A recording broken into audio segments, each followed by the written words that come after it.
donc nu dem seeti waa réunion CNG ak les acteurs waa coalition Songu Daan dañoo ñëw fii pour voter ki nga xam ne mën na leen représenter le 28 décembre incha allah foofu ci assemblée générale bi donc nag y a eu 4 candidats ñoo xam ne ñoom noo bokk noo nar a li nga xam ne ci 4 candidats nañ ci jël kenn pour mu représenter leen donc gis des yëpp na leen désister ci coalition Songu Daan donc Kéba Kanté Birame Biguem Mbaye Fall ak Modou Mbaye ñoom noo nar a représenté donc si ñeent yi la ñuy tànn kenn pour mu représenter coalition Songu Daan le 28 incha allah foofu si assemblée générale fédération sénégalaise de lutte léegi nag li ngi def li nga xam ne moom mooy dépouillement diggante Kéba Kanté Birame Biguem Mbaye Fall Mbaye Fall bu Aïda Tigre ak Modou Mbaye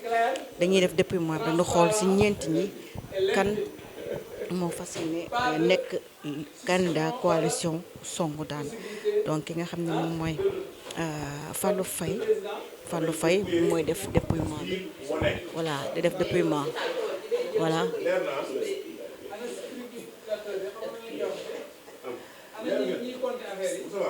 donc ni ngi fas yéene compter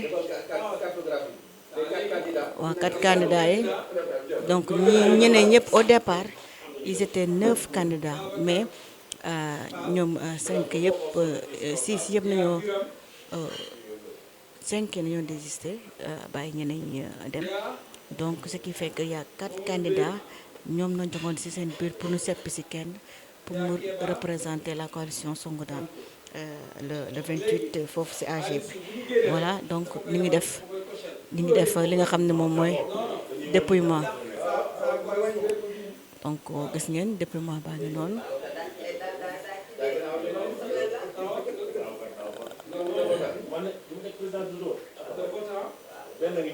voilà 3 4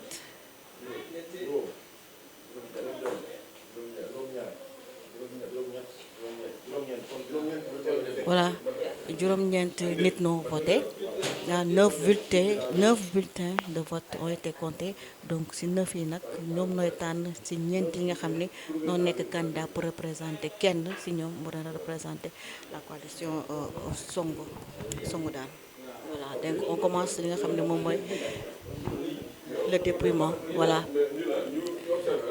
voilà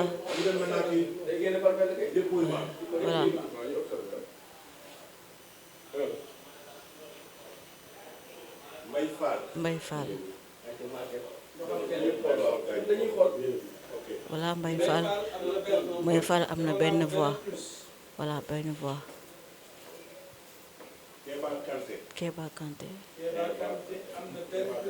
voilà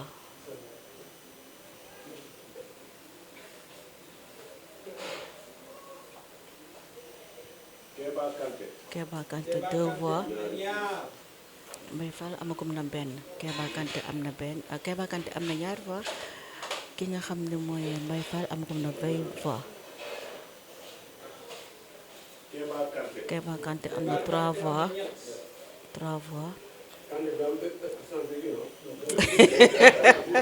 Moustapha Gueye toujours le perturbateur voilà c'est un perturbateur quoi day perturbé voilà donc ça fait 3 voix pour Kéba Kanté 4 voix voilà 4 voix pour 4 voix voilà donc voilà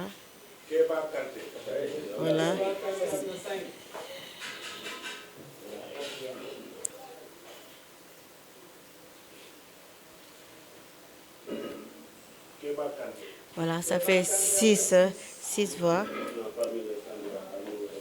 6 voix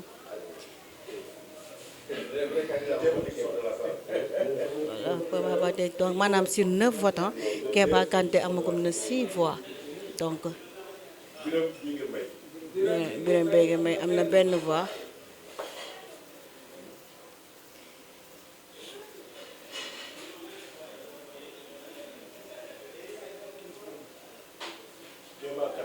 Voilà, ça fait 7 voix. 7 voix, donc à l'unanimité pratiquement, Keba Kanté moom moo gagné li nga xam ne moom la coalition Songu Daan jël comme candidat bu ko nar a représenté ci li nga xam ne moom mooy élection yu nar a am le 28 incha allah gis ngeen ñëpp a ngi koy tàccu donc voilà donc à l'issue du vote voilà. Babacar Fall, une voix. Biram Bigué, une voix.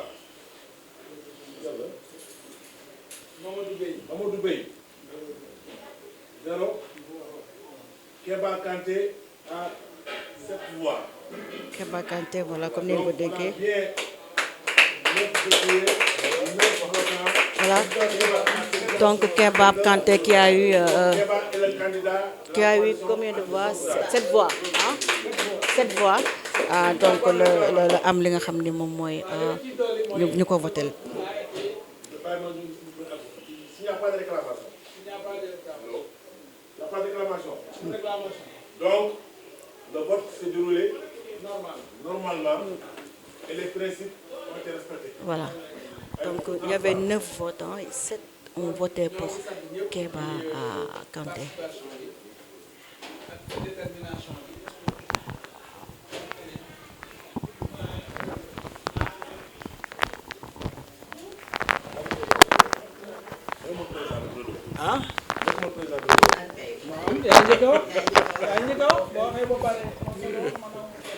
lépp jaar na yoon respecté nañu principe bu transparence principe bu équité mais aussi remarqué nañ ci engagement ak détermination ak conviction ci li ñuy def ñun ñëpp gëm ànd songu daan comme ni ñu ko waxee tout a été clair tous les candidats ont eu la liberté de choisir ki nga xam ne ni moom la ñu yaakaar ni mën na jiite àndandoo bi basé sur un programme unique bu def synthèse du programme yëpp ak xalaat yëpp ñu war a àndandoo vraiment pour réussir incha allah rabbi ñuy remercier nag ñëpp par leur comportement depuis toujours nag pas maintenant depuis toujours ndax am na ñoo xam ne tey candidat lañu ils n'ont pas démérité ils ont joué leur rôle pleinement jusqu'à présent ambition bi ñëpp am la ñu am détermination bi ñëpp am la ñu am gëm-gëm bi lépp lu ñëpp am la ñu am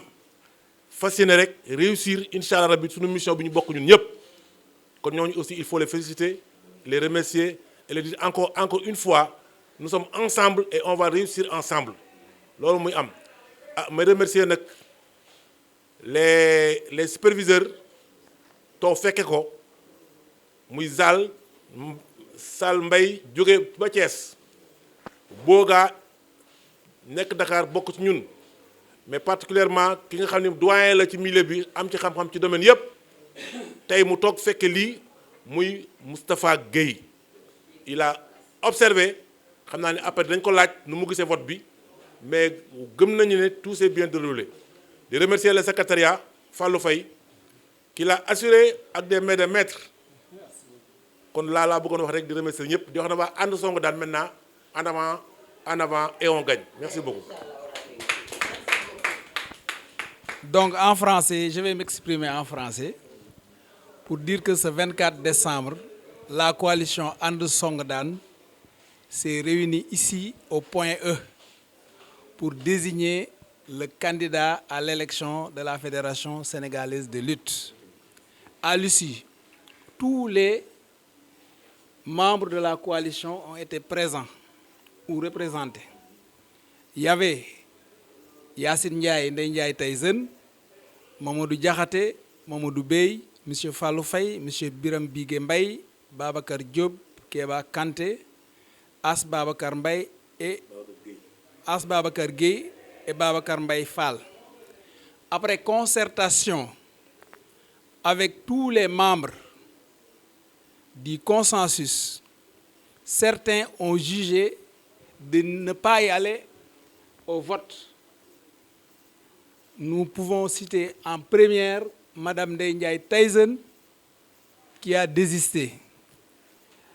Mamadou Diakhaté, Jax, M. Fallou Faye, Babacar Diop et As Babacar Gueye. As Babacar Gueye. Il y a aussi Babacar Diop de Thiès qui a aussi jugé vraiment inutile d'aller au vote parce que le consensus a bien fonctionné. Donc il nous restait 4 candidats pour aller au vote. Pour faire 4 candidats, pour départager l'heure gagnant. Il y avait M. Mbaye Fall, il y avait Keba Kanté, Biram Bigué Mbaye et Mamadou Bey. Après le vote, 9 personnes ont voté. On a trouvé aussi 9 bulletins dans l'urne. Donc le nombre de votants correspond au nombre qui ont voté. On a demandé, est-ce qu'il n'y a pas de contestation? Le président l'a demandé, personne n'a contesté. Donc tout le monde est d'accord sur le choix porté après le vote. On a constaté que il y avait Mbaye Fall qui avait une voix, Biram Bigué Mbaye avait une voix, Keba Kanté avait 7 voix. Donc, à l'issue, Keba Kanté a été choisi avec un pourcentage de 77,7%, ce qui est un score vraiment énorme, très honorable. Il n'y avait pas de contestation, tout le monde a félicité l'heure gagnant et vraiment nous sommes très heureux de terminer en beauté et de terminer avec dignité. Et vraiment, ça reflète un exemple que tout le monde doit copier. Donc nous avons montré que vraiment ce qu'on dit comme le leadership éclaté est prouvé ici aujourd'hui. Nous remercions tout le monde. Nous remercions en particulier M. Moustapha Gueye, le tigre de Fass, qui était parmi les superviseurs. Il y avait aussi Boga et notre Zal qui vient de Thiès. Donc, un vote extraordinaire, très bien commencé et très bien fini. Merci beaucoup. yaa ngi noonu di génn donc réunion bi 11h la commencé mais mi ngi jeex pratiquement parce que li nga xam ne moom mooy 14h yaa yu nag merci yaa yu nag li nga xam ne moom mooy nag ay accrochage ñaari camp moo fi nekkoon comme ni ko Moustapha Gueye waxee rek camp bu faree si Bira Sène ak camp bi nga xam ne moom mooy songu daan amoon nag ay miiro mbàccoo ay xeex maanaam doo ay xeex sax mais ku nekk doon sànnante ay pic mais finalement nañu daal li nga xam ne moom mooy AG bi dañ ko def si jàmm mu jeex si jàmm et que le meilleur gagne gis ngeen nag léegi président Bira Sène mi ngi noonu di nuyoo Pape Ndiaye ñu dem seeti ki nga xam ne moom mooy président Bira Sène mu sànni si ay kaddu rek par rapport ak li nga xam ne moom mooy élection yi voilà président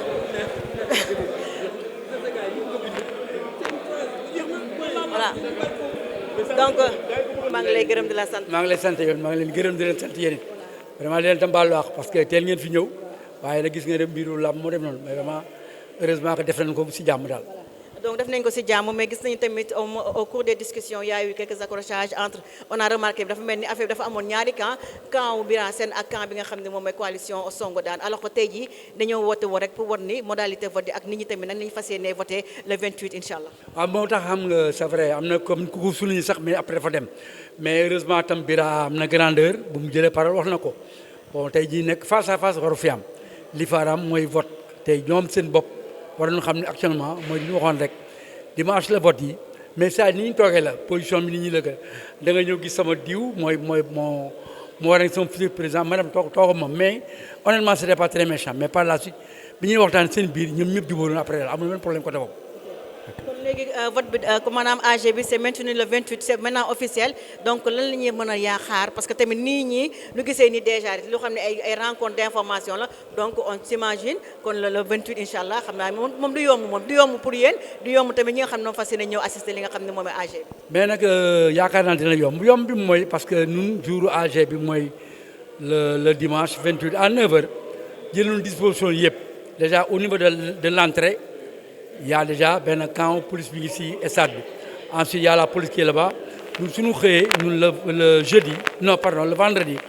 daañu remettre au service d'ordre la liste des 215 personnes qui viennent voter ñooñu seen liste mi ngi ci biir ci entrée bi pour ñu foog ñu ko filtrer beneen bi encore bii ci biir salle bi y a aussi le service d'ordre bu ñuy voter warul am benn problème du ci am parce que ku amul accréditation mënul dugg ci stade bi non seulement mënul dugg ci stade bi mënul dugg ci salle bi donc impérativement il faut que nit ki am accréditation moom laa expliqué léegi 100 candidats yi ne leen yow mën nga nekk candidat ni man candidat président la mais yow bu la mandaté wul doo dugg ci salle bi parce que il n'est pas dit parce que tu es candidat non salle bi ki fi dugg rek mooy le 215 qui vont voter ñooy dugg salle boo ñu am accréditation.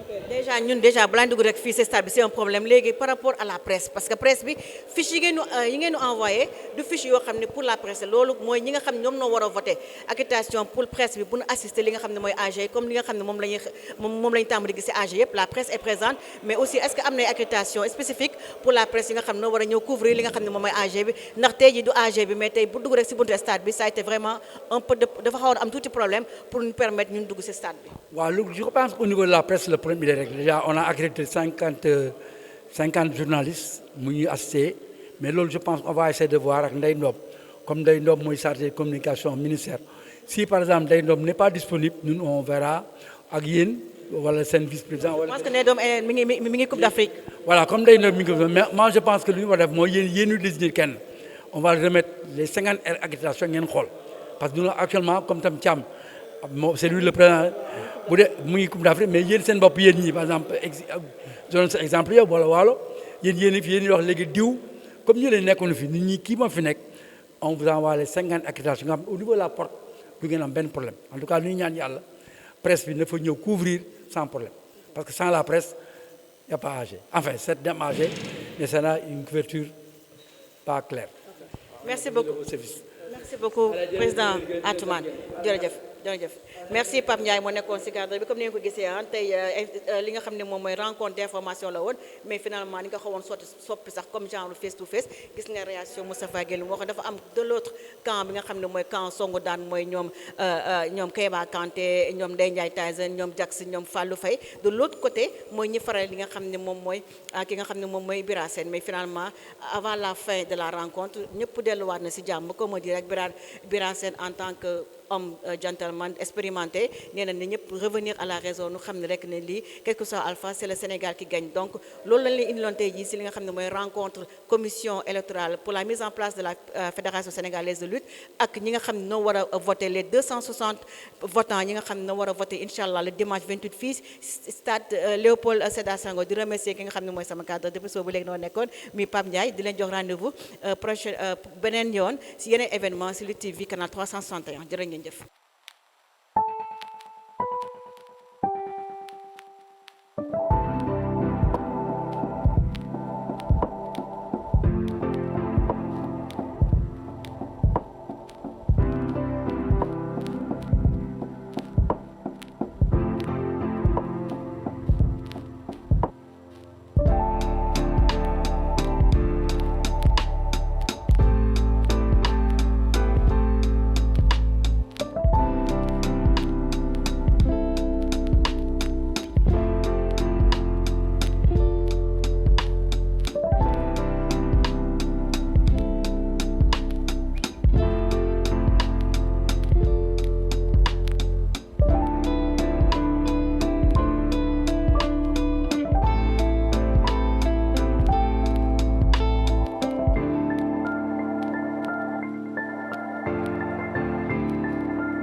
Samao est une eau minérale puisée à 240 mètres de fond, donc c'est ce qu'on appelle un forage en eau profonde. Cette eau, elle est pleine de minéralité, pleine de santé. Sur le marché sénégalais, elle se positionnera comme une eau à destination de la santé, excellente pour les mamans qui allaitent, excellente pour les biberons, excellente aussi pour les personnes âgées, excellente pour les personnes qui sont sous traitement. C'est une excellente eau à complémenter avec la prise de médicaments.